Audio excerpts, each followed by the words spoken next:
세 번째 시간입니다. 세 번째 시간 한번 따라해 볼까요? 땅끝까지 전하는 신앙. 사실 제가 지금 무지하게 피곤해요. 그래서 텐션을 올리고 있는 거야.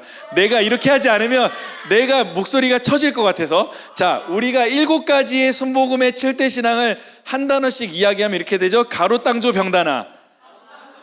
오, 따라하네. 다시 갈, 오, 땅, 조, 병, 다, 나. 가로 땅조 병다나. 자, 그러면 우리가 이틀 때 2주간 배웠던 건 뭐였죠? 오. 자, 갈보리 신앙이 1번. 두 번째가 뭐였죠? 오순절 성령 충만의 신앙.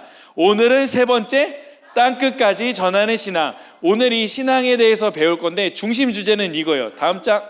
네. 중심 주제를 한번 읽어볼까요? 시작.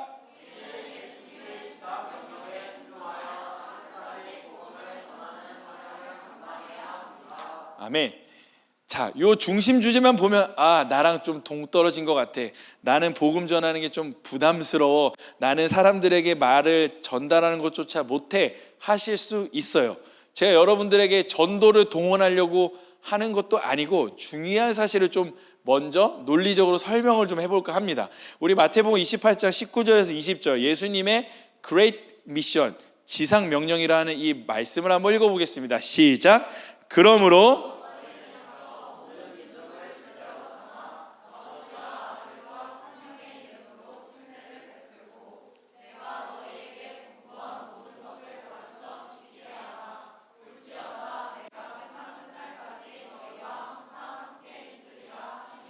아멘. 여러분, 나는 모태신앙이다. 손 한번 들어봅시다. 그럼 잠깐 내려봐봐. 그럼 나는 모태신앙이 아니다. 손 한번 들어봐봐. 봐봐요, 여러분. 자, 3명, 저 포함해서 4명이에요. 그렇죠? 그럼 여러분, 이게 잘 보셔야 돼요. 이게 앞으로의 미래예요. 앞으로의 교회가 이렇게 될 거야. 봐봐. 진짜 이게 참 어디서부터 설명을 해야 할지 모르겠지만 하나씩 해보자. 우리가 예수님을 믿는다는 것이 자연스럽게 믿어진 거예요. 자, 다시 한 번 더. 부모님이 믿는다고 해서 자녀가 믿는 확률이 얼마나 높을 것 같아요?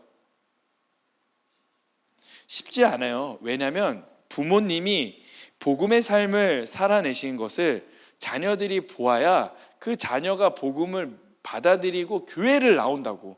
근데 여러분들이 지금 나와 3명을 제외한 나머지 여러분들이 지금 교회를 다니고 있다고 하는 것은 훌륭한 부모님 밑에 여러분은 잘하고 있다라는 거예요. 그 부모님이 여러분을 때리고 어떻게 해서 교회를 나오게 했는지는 몰라. 하지만 여러분들이 이 자리에 나와 있다고 하는 것이 어마어마하게 큰 사건이라는 거예요.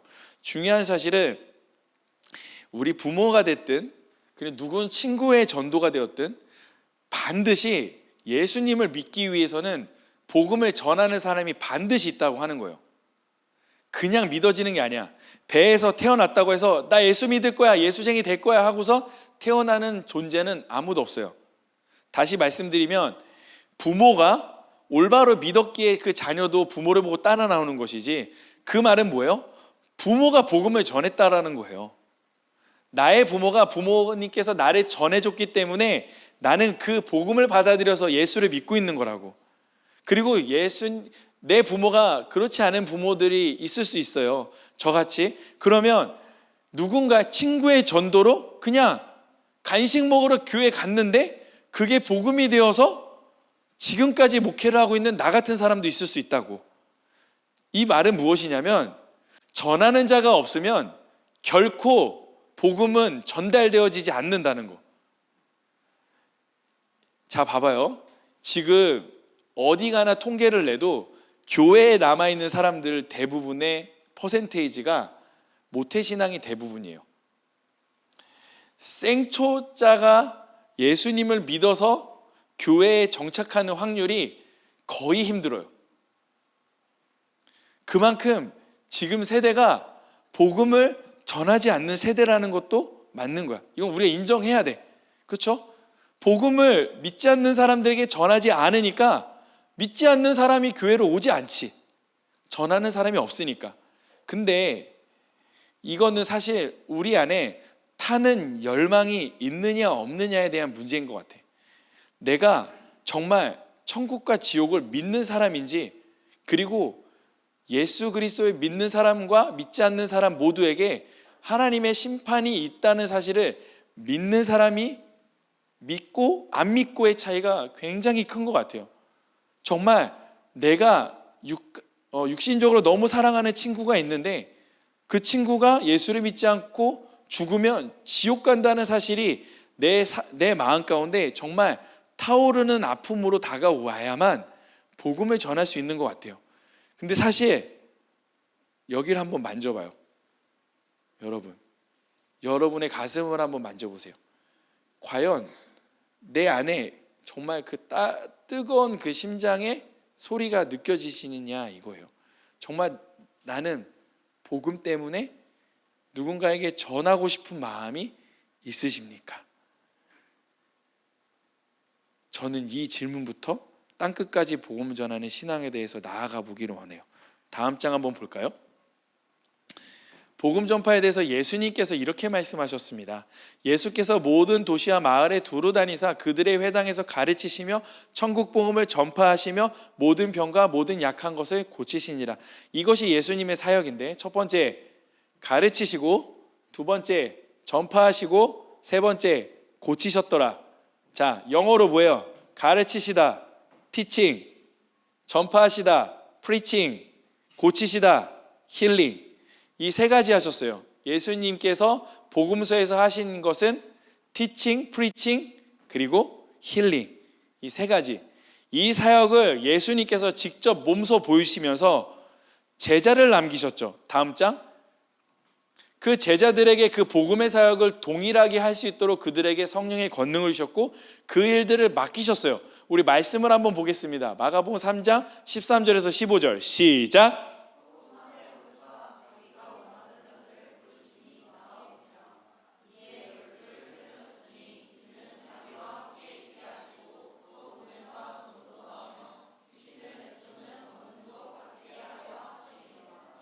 자, 예수님께서는 제자들을 가르치시면서 그들을 보내시면서 예수님의 사역을 그대로 할 수 있도록 파송하셨다라는 거예요.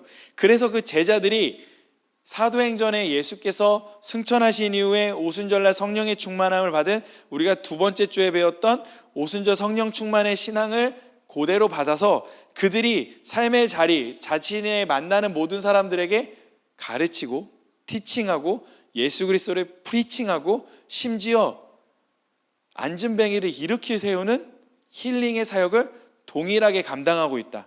그래서 두 번째 주에 배웠던 오순절 성령 충만의 신학을 지금의 신앙과 같이 엮어서 가면 우리는 그 당시에 제자가 했던 그 사역이 성령 충만한 사역으로 이어졌기 때문에 지금 우리가 살고 있는 이 시대의 성령의 시대 속에서 성령이 우리에게 임하면 티칭, 프리칭, 힐링의 사역을 우리들도 할 수 있다라고 믿는 것이 바로 우리가 바라보는 신앙이라고 하는 거예요. 이해가 되시죠? 다음 장 볼까요? 예수님께서 우리에게 마태복음 28장 18절에서 20절에 지상 명령을 내리셨어요. 이것이 바로 예수님께서 선교 대위임 명령이라고 이야기하는데, 예수님께서는 이 말씀을 하시면서 중요한 말씀을 보여주셨는데, 여러분 이 말씀을 보셨을 때 어떤 부분이 여러분들에게 가장 먼저 다가오십니까? 갑자기 질문해서 당황했어? 어때요? 여러분들이 이 말씀을 봤을 때 가장 먼저 나에게 다가오는 말씀이 있어요? 예수님께서 말씀하셨을 때, 자, 한번 파보자. 모든 권세를 주셨대. 하늘과 땅, 그 당시에 사람이 생각할 수 있는, 측량할 수 있는 단위가 하늘과 땅이란 말이야. 사람이 짓고 있는 가장 낮은 곳, 그리고 가장 높은 곳은 하늘이라고. 그럼 그 밑에서부터 위까지 그 모든 것을 통틀은 모든 것의 권세를 예수님께 주셨는데, 그러므로 너희는 가서 모든 민족을 제자로 삼아 아버지와 아들과 성령의 이름으로 침례를 베푸고 내가 너희에게 분부한 모든 것을 가르쳐 지키게 하라. 볼지어다 내가 세상 끝날까지 너희와 항상 함께 있으리라 하시니라. 이게 마태복음이 이야기하고자 하는 가장 큰 중심 주제예요. 마태복음은요, 첫 시작에 마태복음 1장에 보면 예수의 탄생에 대해서 이야기할 때 예수는 너희와 항상 함께 하겠다는 임마누엘이라고 이름을 가르쳐 주시거든요. 그래서 마태복음이라는 책은 임마누엘 복음서라고도 해요. 왜냐하면 첫 시작 예수의 탄생부터 임마누엘, 그리고 예수께서 지상명령을 주시면서 내가 항상 너희와 함께 있으리라 임마누엘 하시겠다고 말씀하시면서 예수님이 우리에게 그냥 보내신 것이 아니라 너희에게 모든 권세를 주시면서 이 모든 것을 행할 때 내가 너와 함께 할게 라고 이야기하고 계시는 거예요. 근데 여러분 좀 적용을 좀 해봅시다. 우리가 예수님과 매일같이 동행하는 삶을 살고 싶어요. 그렇죠? 살아요. 그렇게 사는데 그 삶을 가장 많이 경험하고 내 피부로 느꼈을 때가 언제예요? 아, 예수님이 나랑 동행하시는 것 같네? 예수님의 권세가 나에게 좀 임한 것 같네? 그런 것들을 내 삶 속에 체험했던 그 시절이 언제세요? 언제? 바로 여기 나와 있는 거 할 때였다니까? 봐봐. 제자로 삼는 것, 그리고 한 사람의 침례를 베푸는 것, 이 모든 것 어떤 한 사람을 내가 수고로의 마음으로 품어서 그 사람을 전도해서 교회에 정착시켰을 때 나도 모르는 하나님의 능력과 하나님의 말씀이 내 입에서 나올 때도 있고, 오히려 이렇게 어려운 일이라고 생각했던 일들 앞에서 내가 행동하며 나아갔을 때 하나님께서 동행하신다는 사실을 엄청나게 경험한다고 하는 거예요. 제가 앞전에 이야기했지만 우리의 체질이 관계에서 뭘로 넘어간다고 했죠? 관계적 중심에서 선교 중심으로 우리의 체질을 좀 이동해야 된다라고 말씀드렸죠. 여러분 선교 다녀오신 분들 손 한번 들어볼까요? 자, 그래요. 많으시죠? 자, 봅시다. 여러분 선교지에 가면 왜 그렇게 하나님의 말씀이 잘 들리지?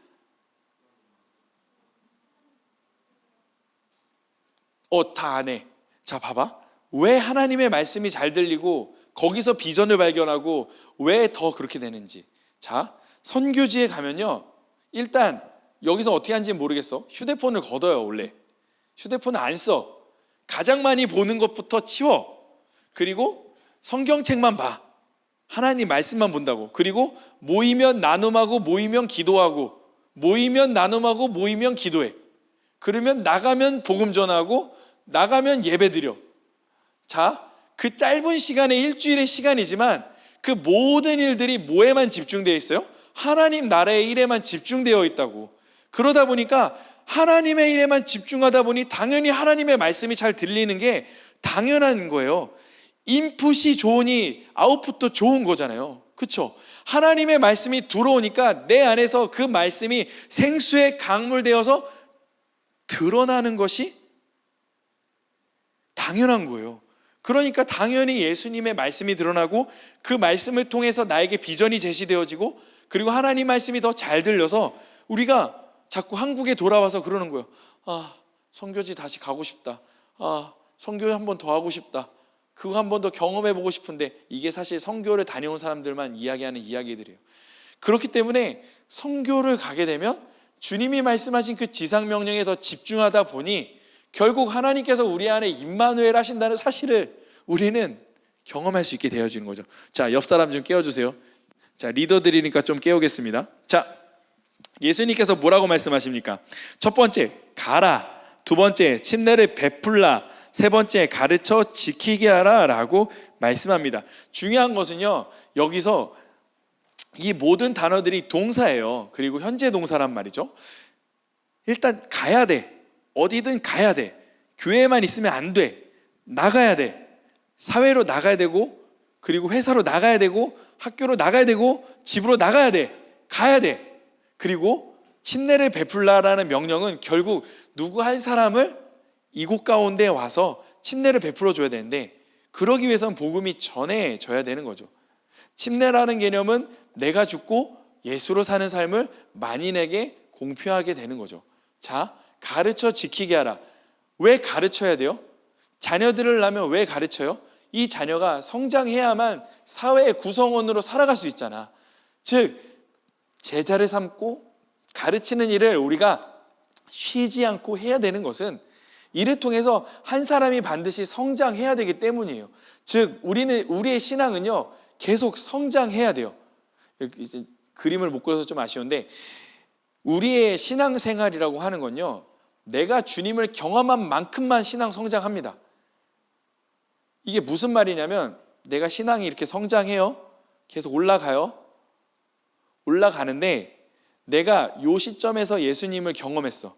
그러면 이렇게 올라가다가도 이 순간 나에게 고난과 어려움이 찾아왔을 때 여기서 신앙이 시작되지 않고 예수를 경험했던 그 자리로 되돌아가서 다시 올라간다고. 그러면 저와 여러분이 해야 되는 사역이 무엇이냐면, 예수를 경험하고 예수를 깊이 배워가는 이 수준의 계단을 한 단계, 두 단계, 세 단계 올리셔야 된다라는 거예요. 자, 지금 여러분들이 받는 시험이랑 내가 받는 시험이랑 받아내는 강도가 같을까 똑같을까? 다시, 여러분들이 교회에서 당하는 시험 당함과 내가 교회에서 시험 당하는 것과 받아내는 수준의 차이가 어떨까? 그냥 까놓고 얘기해 보자고. 자, 예를 들어서 길을 가다가 내가 존경하는 목사님이 야, 네 표정이 왜 그러냐? 오늘 밥 잘못 먹었냐? 이렇게 얘기하면 상처 받아 안 받아? 받지, 당연히 받지. 근데 나는 받아 안 받아? 안 받아. 왜냐하면 나는 그냥 목사니까 그렇게 얘기할 수 있다고 생각해. 그러니까 이거 그냥 극단적인 예를 든 거야. 극단적인. 내 말은 무엇을 이야기하냐면, 가르쳐 지키게 하라는 이 명령이 우리의 신앙의 수준을 계속 높여야 돼요. 그래서 여기서 낮춰진 상태로 그만둬버리면 내가 고난이 찾아왔을 때 그 밑으로만 내려갈 뿐이지 그 위에서 시작하지 않는다고. 내 신앙의 성장 곡선상에서. 그래서 목회자는 성도가 계속 성장할 수 있도록 자리를 마련해 주는 거예요. 이게 제가 여러분들을 시켜 먹으려고 여러분들 셀리더, 회장단, 간사 시키는 게 아니라고. 하등 그것 때문이 필요한 게 아니라, 여러분들이 나중에 인생을 살면서 나와 같은 고난을 여러분들이 마주했을 때 그 높은 수준에서 그 고난을 견뎌낼 수 있게 된다고. 예를 들어서 사랑하는 사람이 아파. 그러면 내가 하나님을 경험한 수준이 높다면 아무리 어려운 고난이 내게 찾아와도 하나님을 원망하거나 저주하거나 쓰레기라고 이야기하지 않는다고. 근데 내가 경험한 수준이, 배운 수준이 이 정도라면 신앙이 좋아, 올라갔어. 올라가다가 나에게 갑자기 그런 위험한 어려움이 찾아왔을 때 바닥으로 내려간다고. 그러니까 배워야 하고 성장해야 되는 것은 우리의 주님께서 주신 지상명령이고 우리의 사명임을 믿으시기를 바랍니다. 이거 이해가 되세요, 여러분? 다음 장 넘어가 볼까요? 그렇다면 복음을 전하고 땅끝까지 복음을 전하는 사람에게 성령께서 어떻게 인도하시냐면, 먼저 능력 있게 복음을 전할 수 있도록 성령께서 도와주신다고 하는 거예요. 사도행전 1장 8절의 말씀을 우리가 다 아니까 넘어가고, 고린도전서 2장 4절에서 5절 우리 한번 읽어보겠습니다. 시작.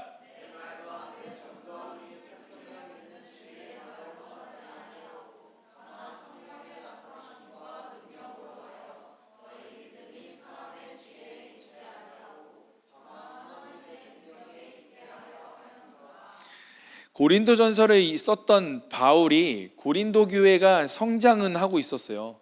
근데 얘네들이 성장을 하면 할수록 은사가 나오는데, 이 성령의 은사가 나오는데 좋아야 되잖아. 근데 이들에게는 인격이 갖춰지지 않은 상태로 성령의 은사가 들어가다 보니까 파가 나뉘기 시작했어요. 막 예수파, 바울파, 아볼로파 막 나뉘어. 당파를 짓기 시작한다고. 그러면서 바울이 이야기하는 거야. 너희들 지금 너희들이 하고 있는 이 모든 것이 너희들의 능력으로 하고 있는 것이 아니다. 다 성령께서 은혜 주셨고 능력 주셔서 그 은혜로 말미암아 성장하고 배워가고 하는 것인데, 그것들의 사실에 대해서 바울이 뼈를 때리듯이 이야기하고 있다고요. 이해가 되세요? 즉 우리가 복음을 전하는 것도 내가 성격이 밝아서 내가 MBTI의 이성형이라서 내가 예수님을 많이 사랑해서 내가 무언가 능력이 있어서 하는 것이 아니라 성령께서 우리에게 은혜를 주셨기 때문에 그 은혜에 힘입어 나갔는데 복음을 전했는데 거기에 더불어서 그냥 성령께서 능력을 주셨다는 거예요. 그러니 우리가 복음을 전하러 나가고 전도하는 것, 이것을 겸손히 나아가야 된다는 거예요. 다음 장 보겠습니다. 성령께서 복음 전하는 사람들을 반드시 안내를 하는데 사도행전 13장 2절에서 4절이요. 한번 읽어보겠습니다. 시작. 주를 섬겨 금식할 때 성령이 이르시되 내가 불러 시키는 일을 위하여 바나바와 사울을 따로 세우라 하시니 이에 금식하며 기도하고 두 사람에게 안수하여 보내니라. 두 사람이 성령의 보내심을 받아 실루기아에 내려가 거기에서 배 타고 구브로에 가서, 이게 안디옥 교회의 파송 장면이에요. 안디옥 교회가 굉장히 잘 되고 있었던 교회예요. 잘 되고 있었다고 하는 뜻은 뭐예요? 부흥하고 있었다라는 거예요. 그 두 사람의 부흥의 주역이 누구예요? 바나바와 사울이었어요. 근데 이 두 사람을 성령께서 갑자기 시켜. 왜? 이 두 사람을 따로 이 교회에서 떼서 이 두 사람을 전도의 도구로 사용하라고 시키는 거야. 교회 장로들과 교회 성도들 입장에서는 뼈를 깎는 고통일 수도 있어요. 위대한 리더를 보내는 거거든. 그래서 이에 그들이 금식하여 주님께 기도하여 결론을 내린 게 뭐예요? 두 사람을 전도의 도구로, 선교의 도구로, 하나님의 말씀대로, 성령의 말씀대로 흘려보내 주었다는 거죠. 이때 안디옥 교회가 순종하지 않았다면 우리 중에 예수를 믿을 사람은 아무도 없어요. 아시겠어요? 바울과 바나바가 이 첫 발자국을 떼어냈기 때문에 복음이 예루살렘을 지나 이 한국 땅까지 올 수 있게 됐다는 거예요. 어마어마한 복을 우리는 받은 거예요. 자, 사도행전 16장 6절에서 7절 한번 읽어볼까요? 시작.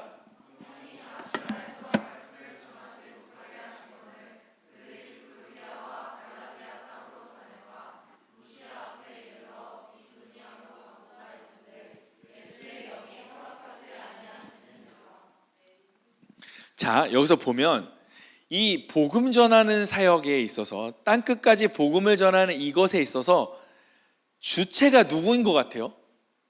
복음을 전할 수 있도록 인도하시는 분이 누구예요?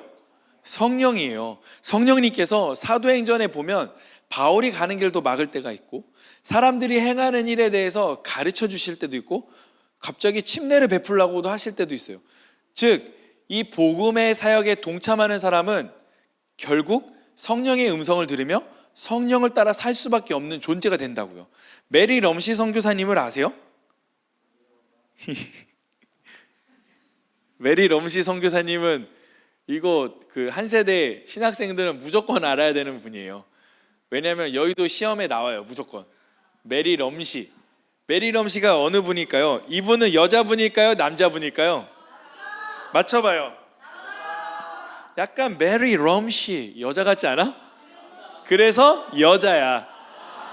자, 메리 럼시 선교사님은 미국의 아주사 부흥운동이라고 들어봤어요? 1906년도에 있었던 LA 아주사 거리에 있었던 성령의 기름 부으심의 예배 가운데 있었다가 갑자기 생뚱맞게 성령께서 이렇게 얘기하셔.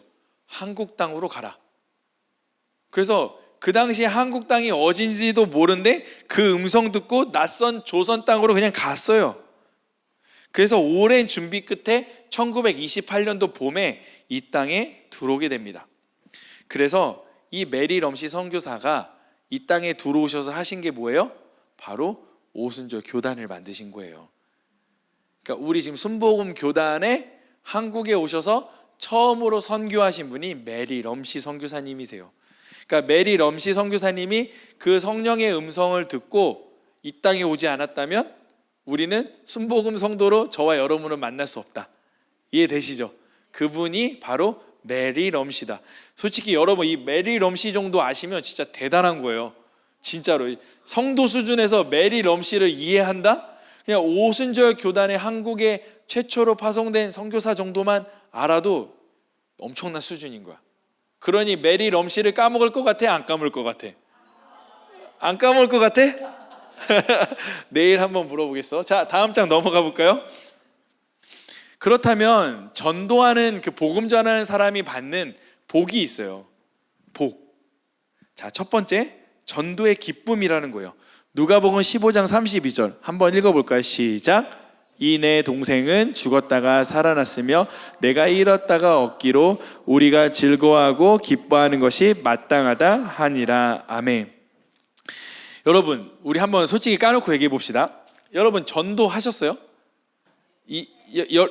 지금 인생을 살아오면서 오늘까지 나는 어떤 한 사람을 전도해서 교회로 데려온 적이 있다 없다, 그냥 우리 솔직히 한번 얘기해보자. 손 한번 들어보자. 자, 자신 있게. 괜찮아, 이거 정지하려고 하는 거 아니야. 좋았어. 그래도 꽤 많네. 자, 저도 목사 이전에 청년이었잖아요. 저도 전도를 해봤을 거 아니에요. 근데 전도 쉽지 않은 거 알아요. 근데 제가 회사 다닐 때 되게 괜찮은 자매가 있었어요. 그래서 그 자매를 꼭 전도하고 싶어가지고, 여자친구 있었어. 꼭 전도하고 싶어서 굉장히 잘해줬어요. 굉장히 잘해주고 행정 보는 자매였는데 일부러 더 영수증도 깨끗하게 바짝 이렇게 영수증도 깨끗하게 막 꾸깃꾸깃 안 주고 잘 정리해서 날짜 순서대로 그 해서 이렇게 전달하고, 굉장히 따로 대화도 많이 하고 커피도 사주고 하면서 전도대회 때 내가 한번 교회 와보지 않을래? 그러면 오빠가 가는 교회 한번 가볼래요. 그렇게 된 거야. 그래서 교회 한번 왔는데, 와서 예배를 드리는데 너무 좋은 거 있지. 너무 좋은 거. 왜냐하면 이게 뭔가 내 안에 기쁨이라고 하는 게 한계치가 있거든. 내가 느낄 수 있는 도파민의 한계치가 있는데 그거를 넘어서는 새로운 차원의 기쁨을 누렸던 것 같아요. 뭔가 이게 진짜 하늘에서 천국 잔치가 열리는 게 이 기분인가? 왜냐면 이 친구는 정말 예수님을 생판 몰랐던 친구였고 그 친구에게 계속 복음을 전하다가 정말 교회 와서 예배를 드렸었거든. 근데 물론 단 한 번의 예배였긴 했지만 정착이 쉽지는 않아요. 한 번의 예배했지만 그때 한 번 경험했던 그 기쁨 때문에 제가 이 사역을 하는 거인지도 몰라요. 그때 한 번의 일이 나에게 트리거가 돼서 나의 복음의 사역에 도움이 되고 있는 것 같아요. 여러분 어때요? 전도해 보셔서 친구 한 명 정말 생초짜배기 복음을 전혀 몰랐던 사람 교회에 데려왔을 때 그 데려오기까지의 그 수고로움이라는 게 있잖아. 밥도 많이 먹고 상담도 해야 되고 전화도 해야 되고 나를 최대한 낮춰서 이야기해야 되고 해서 데려왔을 때 그 기쁨 한번 생각해 보셨으면 좋겠어요. 그 기쁨이 너무 크다라는 거예요. 방금 누가복음 15장에 말씀했던 그 탕자를 잃었던 아버지가 찾았던 그 마음처럼 우리에게 그 기쁨이 찾아오는 거예요. 자, 두 번째, 빛나는 영예.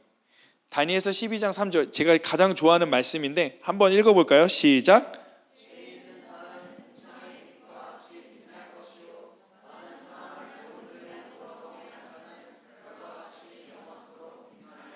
저는 여러분과 저에게 이 말씀이 좀 레마로 좀 다가왔으면 좋겠어요. 지혜 있는 자는 궁창의 빛과 같이 빛난대. 근데 이 빛이 자신을 비추는 것이 아니라 남을 비춰서 그 사람이 옳은 길, 진리의 길, 복음의 길로 오게 한 그 사람은 별과 같이 영원토록 빛나리래. 그러니까 영원토록 그 빛이 꺼지지 않고 하나님께서 그 빛을 주신다는 거예요. 저는 이거 말씀을 볼 때마다 도전이 돼요. 여기 있는 클레마의 모든 리더들이 이 별과 같이 빛나는 사람들이 되었으면 좋겠어요. 아멘이신가요? 다시 아멘이신가요? 이건 무조건 아멘 했으면 좋겠어. 왜냐하면 이건 어마어마한 복이거든. 하나님께서도 인정해 주시는 놀라운 복, 빛나는 영예. 우리가 지금 얼굴이 꺼무접접하고 전혀 빛나는 것 같이 보이지 않아도 제가 볼 땐 여러분 다 빛나는 사람들이에요. 성환아, 너 빛나고 있어? 아멘? 좋아. 자, 좋습니다. 세 번째, 자랑스러운 면류관을 받습니다. 데살로니가전서 2장 19절 말씀을 한번 읽어볼까요? 시작.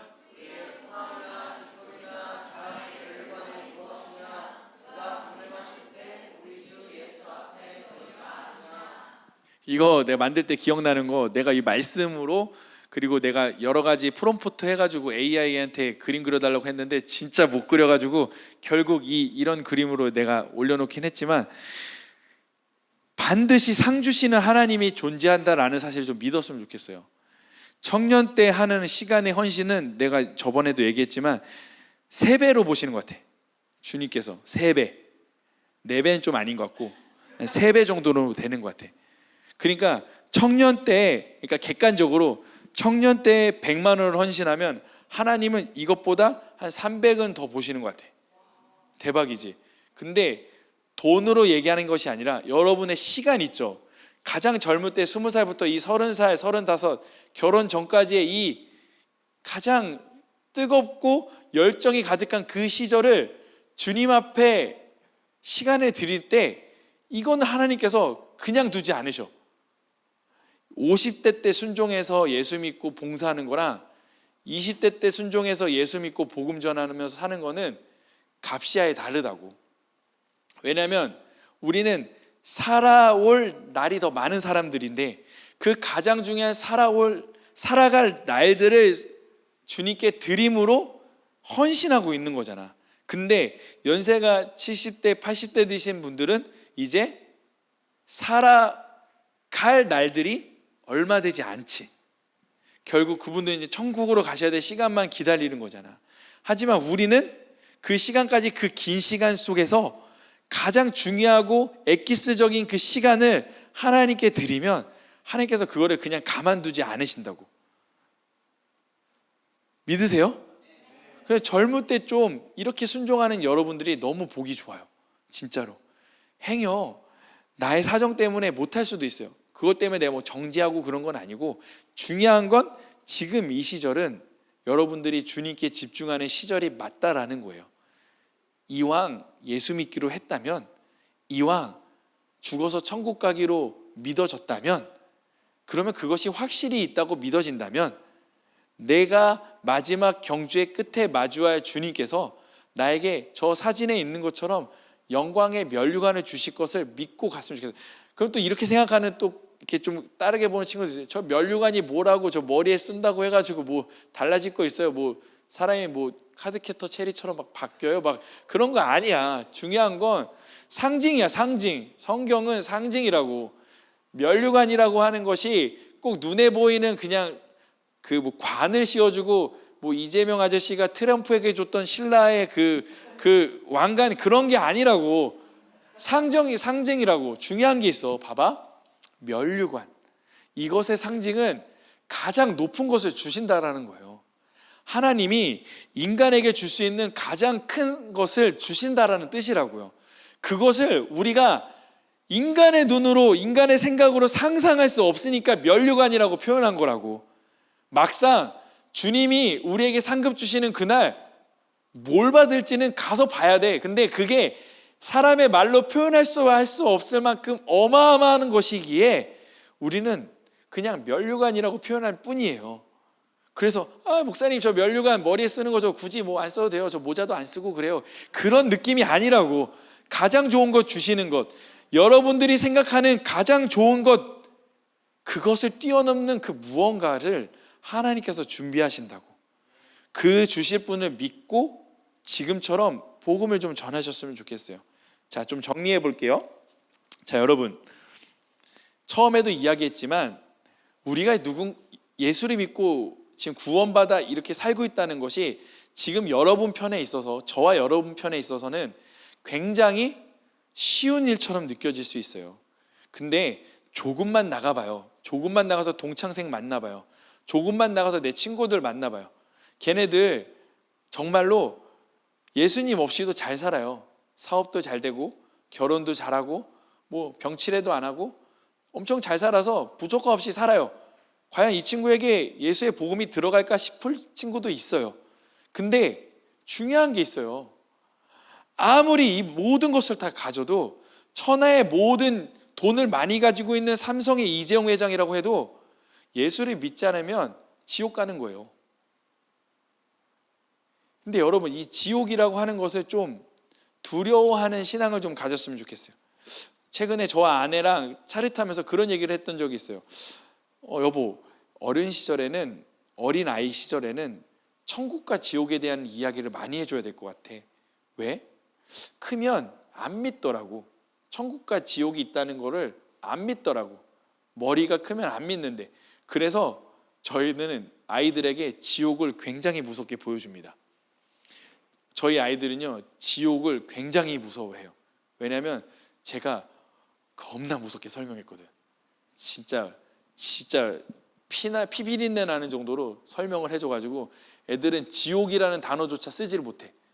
우리가 정말 철저하게 천국과 지옥에 대한 개념과 그리고 그곳에 대한 갈망이, 천국에 대한 갈망이 확실히 있다면, 그렇다면 누군가를 품고 전도하는 일을 여러분 전도하십시오, 설교를 통해 전도하십시오 라고 이야기하지 않아도 사실은 저절로 되는 게 맞는 거예요.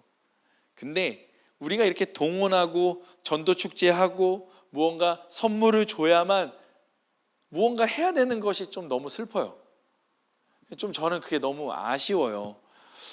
그냥 택시를 타다가도 그냥 요즘에는 카카오 택시로 하니까 요즘에는 팁 드릴 일이 없잖아요. 현금으로 낼 때는 그냥 몇백 원 이런 거는 이제 그냥 안 받고 잔돈 받지 않으면서 아저씨 예수님 믿으세요 하고 갔던 그런 기억들 여러분 다 있으시잖아요. 네, 그런 경험들, 무언가 내가 정말 작지만 복음을 전하지 않으면 안 되겠다고 하는 무언가 뜨거운 열망이라고까지 얘기하지 않을게.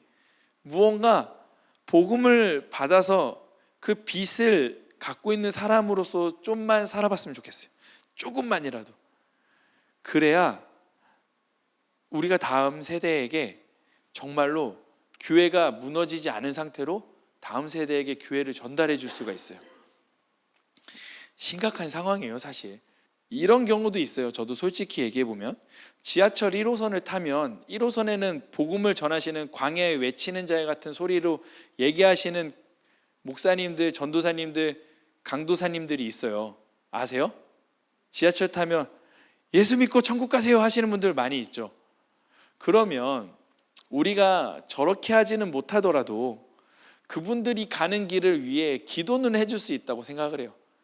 내가 저렇게 하지 못한다고 해서, 그리고 저게 이상하게 보인다고 해서 그렇게 전하지 못하는 사람 때문에 그 사람을 저주하진 않았으면 좋겠어요. 누군가는 외쳐줘야지 들을 수 있는 것 같아요. 근데 그 외치는 것조차도 말하지 못하는 시대가 돼버렸다고. 이게 너무 위축되어져 버렸어요, 우리가. 근데 우리가 이야기하는 순복음의 7대 신앙의 땅끝까지 복음을 전하는 이 신앙은요, 핵심 중에 핵심이에요. 우리가 십자가의 사랑을 알았고 그 십자가의 사랑으로 오신 예수께서 보내신 성령님이 지금 현실에도 존재한다는 사실을 믿고 그 역사가 지금도 동일하게 역사되고 있다는 사실을 믿는 성도라면 반드시 우리는 복음을 전하는 현장 속으로 들어가셔야만 해요. 그렇지 않으면 결국 우리는, 지금 여러분들은 아마 결혼해서 자녀 낳고 잘 사실 거예요. 근데 교회는 점점 문을 닫을 거예요. 내 자녀가 다닐 교회조차 흔하지 않게 될 것이에요. 그렇기에 우리 안에 있는 자그마한 불씨라도 조금이라도 있으면 전 주변 사람들에게 말하거든요. 전도를. 목사라서가 아니라 청년 때부터 좀 그랬어요. 왜냐하면 복음이라고 하는 것은 좋은 소식이잖아요. 복음, 유앙겔리온이라고도 하는데 이 복음이라는 소식이 영어로 굿 뉴스잖아요. 좋은 소식. 그러면 첫 번째로 점검해 봤으면 좋겠어요. 나에게 예수 그리스도의 복음이 내 삶에 진짜 좋은 사실인지. 두 번째, 이 복음이라는 사실이 나에게 진짜 좋다면 당연히 나는 좋은 것을 전할 수밖에 없는 사람이 될 수밖에 없다는 거야. 근데 이 두 번째가 되지 않는다는 것은 복음이 나에게 좋은 소식이 아닌 거예요. 이해가 되십니까? 우리에게 복음이라고 하는 소식이 진짜 복음으로 다가왔으면 좋겠습니다. 한 번 더 그 복음을 점검해 보시는 시간이 되시기를 주님의 이름으로 부탁드립니다. 자, 시간이 너무 오래됐어요. 자, 짧게 나눠보는 시간을 갖도록 하겠습니다. 자, 그룹을 지어서 우리 1번부터 3번의 내용들을 한번 나눠보도록 할게요. 시간은 4시 50분, 딱 11분만 드리도록 하겠습니다. 시작. 그냥 곰곰이 좀 생각을 좀 해봤어요. 여러분, 음식 중에 여러분 제일 좋아하는 음식이 뭐예요? 빵? 그럼 보통 미식가들은 어떤 음식을 좋아하지? 약간 그 미식가라는 기준이 또 다르기도 하지. 근데 저는 그 냉장고를 부탁해를 옛날에 되게 좋아했었거든요. 근데 요리사들이 음식하는 거 보면서 카타르시스를 같이 느꼈던 적이 있어요. 근데 음식을 만드는 걸 볼 때 재료의 본연의 맛을 엄청 잘 살리더라고. 거기에다가 초반에는 그 프로그램이 초반에는 조미료 쓰는 거를 거의 그 해악시 했거든. 그러니까 그 자연의 맛으로 맛을 내야지 올바른 실력자라고 인정했었던 기억이 나요. 근데 요즘에는 막 굴소스 바르고 MSG 넣고 하는데 옛날에는 처음에 그 프로그램 처음에 했을 때는 안 그랬거든요. 2014년도 했을 때. 근데 제가 무엇을 얘기하고 싶었냐면 맛이라고 하는 것도 계속 자극적인 것보다는 원래 본연의 맛을 느끼기 위해서는 뭐 얘기했던 초밥이나 뭐 스시나 뭔가 이런 것들을 좀 더 어렵게 좀 더 쳐주는 것 같아요. 비싸잖아요. 일단 음식이 비싸. 그런 쪽 음식들이 비싸다고. 그러면서 또 이것과 연관되어서 러닝에 대해서 한번 생각을 해봤어요. 러닝이 왜 종합적인 운동이고 왜 러닝이 몸에 좋지? 생각을 해보니까 옛날에 구석기 시대 때 사람들은 동물을 잡기 위해서 걸어 다녔을까 뛰어 다녔을까? 당연히 생존을 위해서 뛰어 다녔다고. 근데 우리 시대에는 이제 뛰어달릴 일이 없지. 자전거도 있고 킥보드도 있고 자동차도 있어서 그보다 더 빠른 속도로 이동할 수 있게 됐어. 근데 과거에 우리의 몸이라고 하는 것은 창조 때 그 아담과 하와가 범죄하고 그리고 노아의 홍수 이후에 모든 것을 잡아먹을 수 있게 됐을 때부터는 인간이 생존하기 위해서는 뛰어서 무언가 먹어야 된다는 거야. 근데 과학적으로도 러닝을 할 때 뇌도 쓰고 근육도 쓰고 심장도 써서 종합적으로 모든 몸을 쓰게 된다고 하더라고. 제가 왜 이렇게 장황하게 설명을 하냐면은 음식도 가장 본연의 맛을 느끼는 것이 최상의 음식이라고 생각을 하고 운동이라고 하는 것도 우리 인간의 태초의 본연의 모습으로 행동하는 것이 가장 좋은 운동이라고 이야기하듯 생각해봤어. 내 안에 복음에 대해서 무감각하고 복음에 대해서 좀 진짜 이게 좋은 소식이라고 내가 피부로 못 느끼고 있는 이유는 무엇이지? 왜 나는 복음이라고 하는 가장 좋은 소식이라고 설교 때 목사님이 하는 이 이야기가 왜 나는 진짜 좋은 소식으로 다가오지 않을까? 근데 제가 고민해 봤어요. 그러면 어떻게 해야 되지? 이런 고민들. 그때 그 고민 속에서 클래식으로 돌아가야 되는 거구나. 재료도 본연의 맛을 살리듯 운동도 태초의 운동이었던 달리기부터 시작하듯 복음의 기초는 무엇일까? 바로 하나님의 말씀이더라고. 여러분은 목회자가 소화한 음식을 걸러서 식사를 하시는 거예요, 예배 때. 그러면 그것은 목회자의 의도하는 적용점만 여러분들이 받아가시는 것이 설교예요. 그리고 묵상이라고 하는 것도 묵상이라는 본문 속에서 내가 적용하고자 하는 것을 내가 소화시켜서 만들어내는 거거든. 그러니까 중요한 사실은 원초적인 그 복음의 진리가 담겨있는 하나님의 말씀으로 돌아가서 그 말씀을 읽어 내려가면서 거기서 선명하게 비춰주시는 주님을 만나봐야만 이 복음이 진짜 표면적으로 다가온다고. 이걸 경험해 봤으면 좋겠어요. 즉 성경을 좀 펴보세요. 펴보시고 집에 가서 어플로 성경 보지 마시고 집에 가서 종이 성경을 좀 펴보세요. 그래서 그 펴보시는 성경 속에서 좀 누군가는 말씀을 통해서 변화됐다는 이야기 너무 많이 듣지 않아요?